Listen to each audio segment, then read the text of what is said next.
ถิดนาพอเถิดนาบ่ต้องหาเหตุผลหลายวันบ่หักกันบอกเลิกกันไปเลยดีกว่าใจอ้ายบ่แม่นหินจังสินั่งกินอยู่ได้น้ำตาพอเถิดนา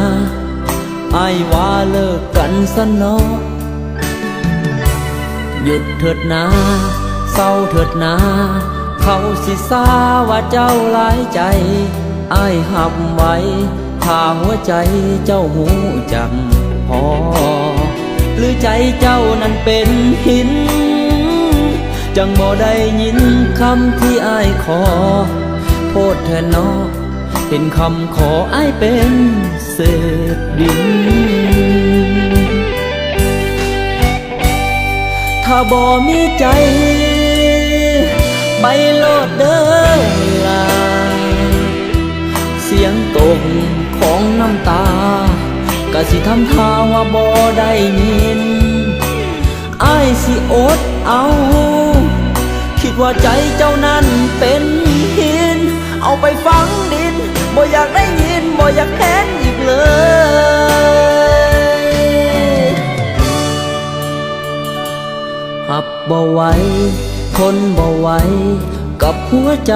ที่มีหลายคนสิบ่สนกับเหตุผลที่เจ้านั้นเอ่ยต่างคนต่างไปบ่ต้องพบกันอีกเลยเห็นหน้ากันต่างคนต่างเสยดีกว่า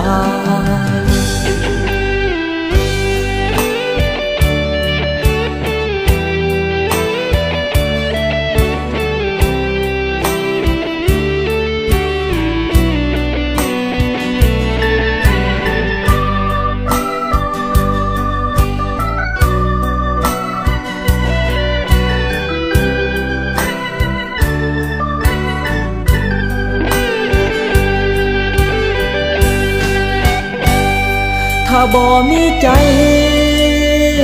ไปโลดเด้อลาเสียงตกของน้ำตา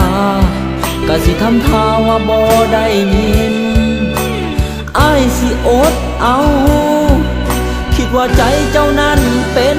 หินเอาไปฝังดินบ่อยากได้ยินบ่อยากเห็นอีกเลย